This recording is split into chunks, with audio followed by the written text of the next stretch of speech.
Hello, my name is Penny Sophocleous, and I'm the creator of Us Together, a movement to bring women to the fore. And I'm leading some conversations today with a significant influencer, Gail Hugman. And welcome, Gail, to the conversation. You have been in the learning and teaching space for a few years now.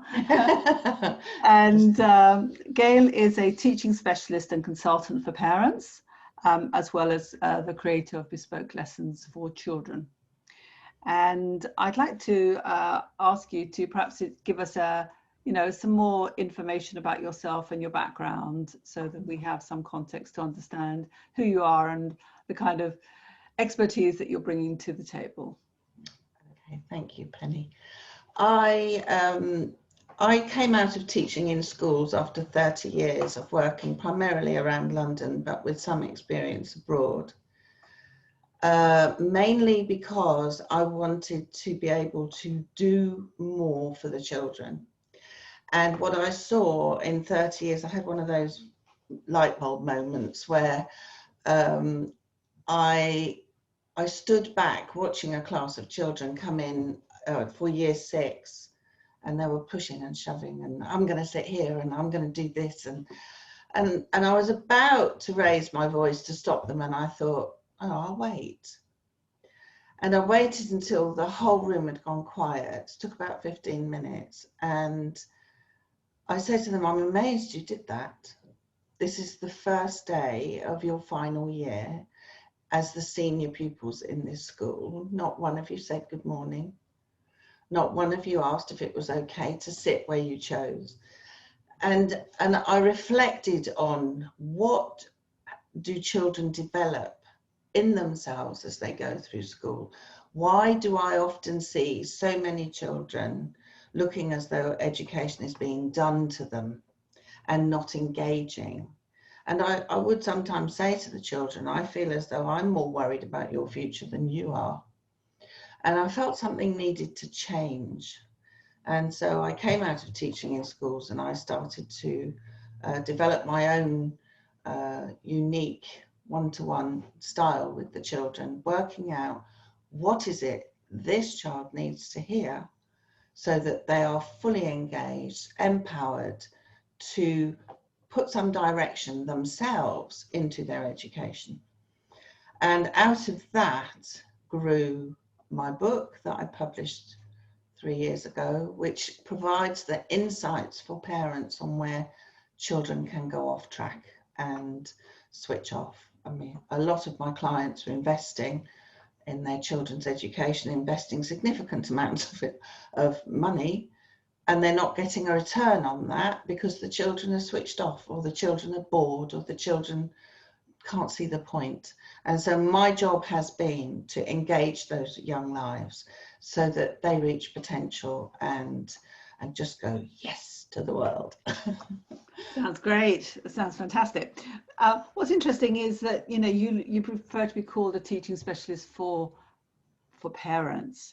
Mm-hmm. And therefore I would ask you, how do you see your engagement with parents has changed perhaps in the last year with the pandemic? Wow. I think we all have a view of school from our own experience of school, and I think parents have a view of school. And because of the pressure of the culture that we're in, we tend to think that school is going to teach what your children know, or what the children need to know for equipping them for life. But actually, that isn't necessarily the case. And what needs sort of subtly teaching, if you like. I remember one of my clients saying, I wish you'd write a manual and tell me what I need to do.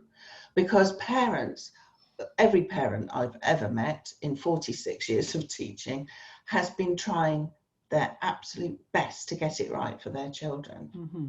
But with very little direction about personal development for children, once they're past the nappy stage. You know, some parents have said to me, I was fine till he got a mind of his own. and I've even had parents, when I'm doing the consultation, say to me, you know, the child you're talking to isn't the one I live with. And so what I offer parents is the insights they need into how to interpret their child's behavior. Because children, especially before puberty, a child arrives with a brain 1/3 programmed, with no reference for the 21st century. And so all they have to navigate the world they're in is feelings. And if parents realize that this tantrum is being caused by a feeling, and if you can change the feeling, you can change the tantrum. Or I'm rubbish at reading, I hate reading, means I hate the feeling I get when I'm doing that. Yeah. So can you change the feeling around it, which you can do by choice of books or the atmosphere, no pressure. And it's identifying that for the parents and saying, your child's behaving like this, I think, because of X, Y, Z. And the parent goes, oh, I can do that, I can fix that. And so in a way, it's a backup for parents to offer from that 46 years of beating my head against a blackboard, all the insights I gained so that I can help them. They haven't got that long to get it. You know. What ages of children do you help, Gail? Well, I focus on primary because that's when the children are building a platform for their life.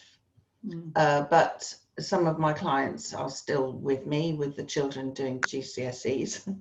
So, and they stay, and I say to them, I don't actually specialize in that curriculum. And they say, no, but you specialize in my child. And you know how to make them work. You know how to make them think. And so I'm happy to stay with them because I knew them. But basically, it's when they're at primary school. Yes.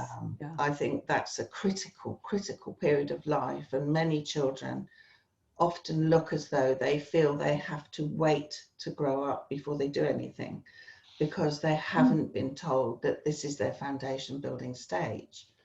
So we get to adulthood and wonder why we've got these hang-ups or these attitudes that aren't helping us. And I try to educate children about the processes that are going on inside them so that they can have a say. And you can say, if you continue that behavior, this is how it will develop. Is that what you want? Very and good. The child can say, you know, no. Have you noticed that the parents, because I mean, I work with adults, as you know, and a lot of my clients who now are currently experiencing working at home, having to homeschool their children and feeling way out of their depth and worried about whether they're doing enough or not doing the right things. What advice are you giving parents currently for those kind of children up to 11 or 12? I think it is an overwhelming situation for everybody. First of all, you are not homeschooling. Homeschooling is a life choice. It's a lifestyle choice. You are not homeschooling. You are fighting fires at the moment because of a pandemic. Okay. Now, if you can't do whatever the school is sending, notify the school and say, you know, your stress levels are the priority. Because you have to work, the children will respond to how you are because they're based in feeling.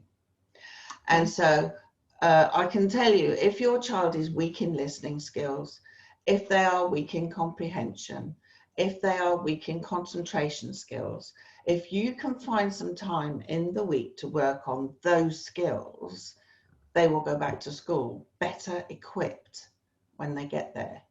And the actual curriculum, I know from home educating some children, when I first started Lessons Alive, I know from experience that the curriculum can be caught up in a much shorter time than a year. And the government is already making noises about extending the school day or providing extra lessons. It's not the content. I think the worst aspect for children of the pandemic is the lack of social interaction that they have. at school. And I work with some clients in Hong Kong who've been shut down. The schools have been shut down since last January 2020. Really? And they did not open until September. They went back for a couple of weeks part-time, but they are, and then they closed down again because numbers spiked. And I know the situation there is different, but the children are still part-time at school. So can you just go over again, because I think that's a fascinating point that you made, that it's the content is easily caught up if other things are in place. And could you perhaps talk a little bit more about what are the other things that perhaps parents could actually help their children with right now? I think comprehension is critical. It's the biggest thing in my experience that undermines children's ability to achieve, especially when they come to exam years like 11 plus or SATs at 14 and so on.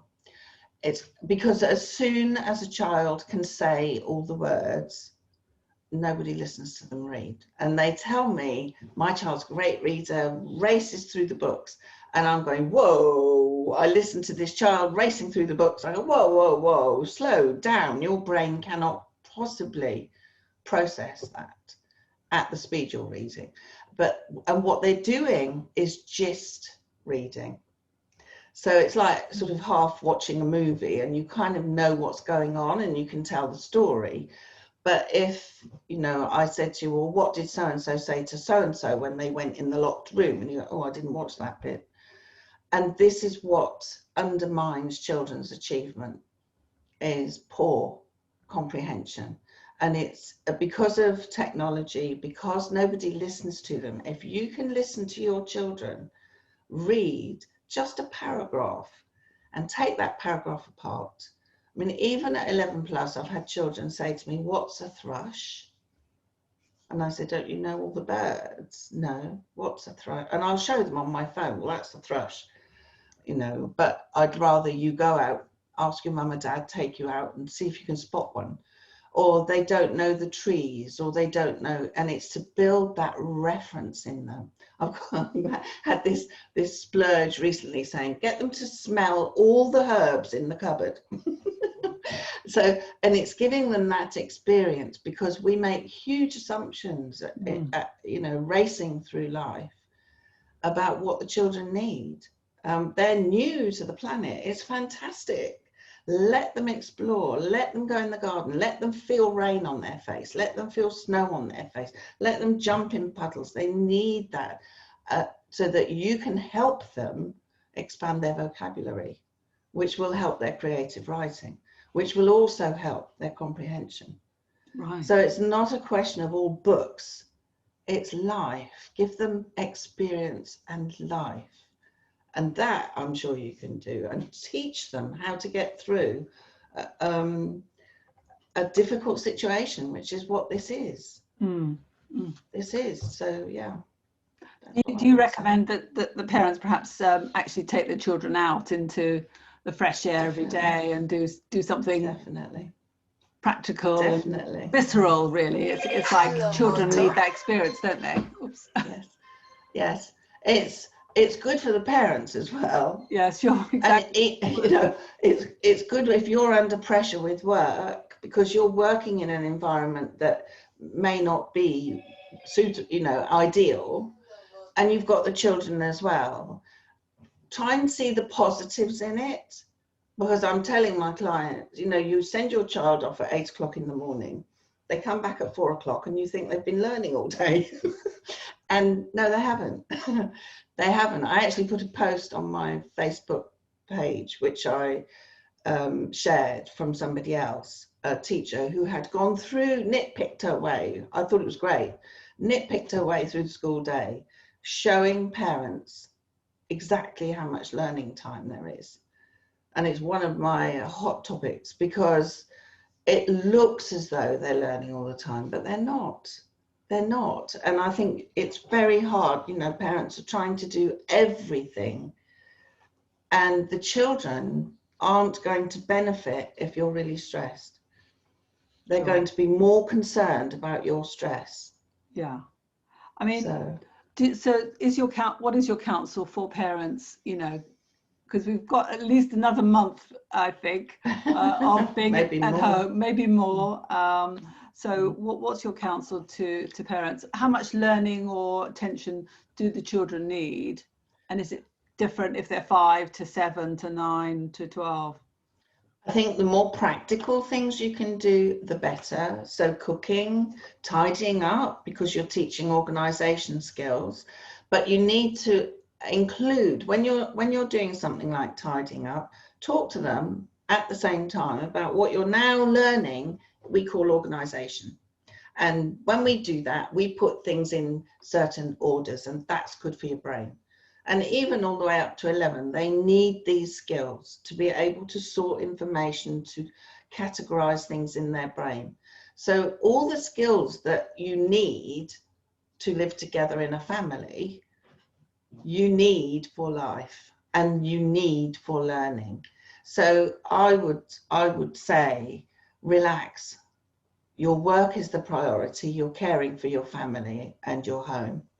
Relax. The children will bounce back quicker probably than the adults. And when you can help them with anything that school sends, that's fantastic. But the priority right now is everybody's well-being and parent well-being. And I think that will reflect into the children. You know, when children say to me, I think I might have ADHD, I think, I wonder where you've heard that. You know? And they do these online quizzes and they tell me, I think I've got ADHD. And I have to reassure children often that they haven't got whatever the parent is speaking about, you know, suggesting to them they may have. Yeah, so yeah. do you find that parents are really over anxious at this time and over concerned about the wrong things perhaps? Sometimes I mean, it's a difficult time. And I think if everybody can just take a breath, we will get through this. I